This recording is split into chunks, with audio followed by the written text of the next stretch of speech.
देखो electrical power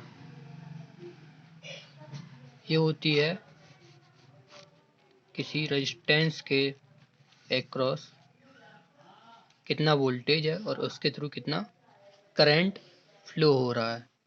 तो power होती है इन्हीं पे डिपेंडेंट, दो फैक्टर है, एक होता है वोल्टेज, दूसरा होता है करंट, इनके मल्टीप्लिकेशन के इक्वल।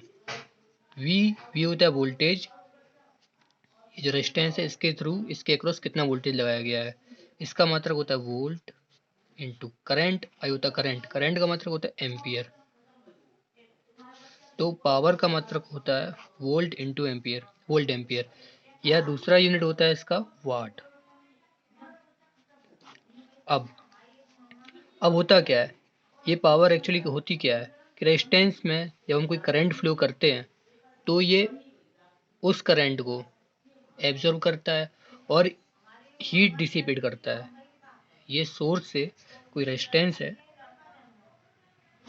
इस पे हमने इसमें करंट फ्लो करानी है। करंट फ्लो कराने के लिए सबसे पहले इसको हम एक वोल्टेज सोर्स से जोड़ेंगे, जोड़ दिया हमने वोल्टेज सोर्स से। जब वोल्टेज सोर्स से जोड़ेंगे तो इसमें एक करंट फ्लो होगी। अब सोर्स से जोड़ने का मतलब होता है कि सोर्स से अब पावर लेगा या सोर्स से एनर्जी लेगा। तो रेजिस्टेंस करता क्या है, रेजिस्टेंस एक्चुअली जो एनर्जी लेता है उस एनर्जी को हीट के फॉर्म में डिसिपेट कर देता है। डिसिपेट मतलब एब्जॉर्ब नहीं करता है, एब्जॉर्ब करके डिसिपेट करता है, स्टोर नहीं करता है। मतलब रेजिस्टेंस जो हमारा है, resistance is not a memory element. अब ये जो इसकी प्रॉपर्टी होती है कि हीट को पावर लेके उसको हीट के फॉर्म में डिसिपेट कर देता है, इसके अकॉर्डिंग हीटर, बल्ब, ये जो हीटर होता है कि तुम्हारा सोर्स से इलेक्ट्रिकल एनर्जी लेके उसको हीट के फॉर्म में डिसिपेट करता है। ये तो हो गया। अब इस पे क्वेश्चंस कैसे सॉल्व करते हैं। जैसे two lamps 100 watt and 40 watt are connected in series across a 230 volt, which of the following statement is correct. कह रहे दो लैंप हैं, एक है 100 वाट का लैंप और एक है 40 वाट का लैंप, सीरीज में जोड़े गए हैं। कितने सोर्स वोल्टेज कितना है, 230 वोल्टेज। ये है तुम्हारा 100 वाट का और ये 40 वाट का। अब जब इनको जोड़ा जाएगा तो इनमें करंट फ्लो होगी। अब चूंकि सीरीज में जुड़े हुए हैं तो सीरीज में करंट इसमें भी और इसमें भी, दोनों में सीरीज में करंट सेम होती है। तो चेंज होगा वोल्टेज। इस पे वोल्टेज आएगा V1, इस पे वोल्टेज आएगा V2। अब ऑप्शंस क्या है, कह रहा 40 watt bulb lamp will glow brighter, 100 watt lamp will glow brighter, both bulb will glow equally bright and 40 watt bulb will fuse. कैसे मालूम करेंगे कौन सा बल्ब ज़्यादा ब्राइट करेगा, कौन सा कम ब्राइट करेगा। ये मालूम करने के लिए हमें सबसे पहले इसको समझना होगा कि होता क्या है। ये वाट, ये 100 वाट, इसका मतलब क्या है, कैसे निकालते हैं। ये होता है V²/R। V², ये कोई लैंप है, इसको अगर हम जोड़ा है V वोल्ट से और इसका जो रेजिस्टेंस है वो R है, तो ये कितनी पावर कंज्यूम करेगा, कितनी पावर लेगा, वो निकालते हैं P बराबर V²/R से। अब अगर हमने जो तुम्हारे बल्ब बनाए जाते हैं वो बनाए जाते हैं कांस्टेंट वोल्टेज रेटिंग पे। मतलब अगर हमें इसका रेजिस्टेंस निकालना है तो हम इसकी वोल्टेज रेटिंग पे निकालेंगे। कैसे निकालेंगे, 100 वाट का तो मान लो इसका रेजिस्टेंस होगा R1, वो होगा V²/P के। V² मान लो V तुम्हारा मान लो 230 वोल्ट है, तो 230 गुणे 230/P। P कितना है, 100 वाट। तो R1 हो गया इतना और R2 हो गया V²/P2। V² 230 into 230/P2। P2 की वैल्यू है 40 वाट, 40।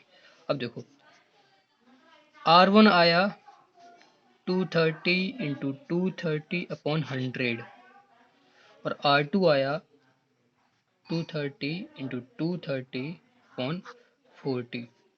जब किसी नंबर में हम बड़े नंबर से डिवाइड करते हैं तो आता है छोटा, मतलब R1 will be less than R2। R2 बड़ा होगा, R1 छोटा होगा। अब दो बल्ब थे, फिर से वापस क्वेश्चन पे आते हैं। दो बल्ब थे, सीरीज में जुड़े हुए थे। पूछ रहा है कि कौन सा बल्ब ज़्यादा जलेगा। अगर ये पैरेलल में जुड़े होते तो जायज़ सी बात है कि 40 वाट वाला बल्ब तेज जलता है और 100 वाट वाला बल्ब कम जलता है। क्यों? क्योंकि ये कम पावर लेगा, ये ज़्यादा पावर लेगा। लेकिन अब इन्हें जोड़ा गया सीरीज में, तो उनके जो वोल्टेज होंगे, पैरेलल वोल्टेज बराबर होते हैं, तो जब उसको रेटेड वोल्टेज मिलेगा, तो जितना उसका जितने पे डिजाइन किया गया, जितने वाट के लिए डिजाइन किया गया उतना पावर देगा। लेकिन जब उनको सीरीज में कनेक्ट करते हैं तो उनमें करंट कितनी फ्लो हो रही है उस पर डिपेंड करता है। अब सीरीज में जोड़ेंगे तो इनका रेजिस्टेंस R1 इतना होगा, R2 इतना होगा। अब जिसमें करंट, मतलब जिसका रेजिस्टेंस ज़्यादा होगा वो ज़्यादा ग्लो करेगा। कैसे कैसे मालूम पड़ेगा? क्योंकि जब V² अपॉन R होता है P बराबर, तो V को हम रिप्लेस करते हैं I इंटू आर से, तो P हो जाता है I² R² R से R कट गया, बच्चा I²R। अब I तो बराबर दोनों में, लेकिन R की वैल्यू चेंज है, तो P की वैल्यू चेंज करेगी। I तो कांस्टेंट है, I पे डिपेंड नहीं करेगी, किस पे डिपेंड करेगी? R पे। तो जिसके लिए R की वैल्यू ज़्यादा होगी वो ज़्यादा तेज राइड करेगा, और ज़्यादा किसके लिए है? 40 वाट के लिए। तो 40 watt lamp will glow brighter. Option A सही है। ऐसे ही एक और क्वेश्चन है, क्या है? कह रहा an electric motor operating eight 100 volt DC draws a current of 10 ampere. Find the resistance of winding of motor if its efficiency is 25%। अब इफिशियंसी इसमें दे रखा है कि एक मोटर है, कितने वोल्ट पे चलती है? 100 वोल्ट पे। तो V बराबर हो गया 100 वोल्ट। कितना करंट लेती है? 10 एम्पियर। तो I बराबर हो गया 10 एम्पियर। अब कह रहे हैं इसकी इफिशियंसी 25% है। Efficiency equal 25%। अब इफिशियंसी होती क्या है? इफिशियंसी होती है कि कोई भी डिवाइस हमें, अगर हम उसको एक इनपुट देते हैं तो उस इनपुट के लिए कितना आउटपुट देता है, उनका फ्रैक्शन। और इफिशियंसी कभी किसी मशीन की 100% होती नहीं है, 100 से कम होता है, मतलब इनपुट बड़ा होता है आउटपुट कम होता है। अब बोल रहा है कि मोटर की इफिशियंसी 25% है। 25% है, इसका मतलब है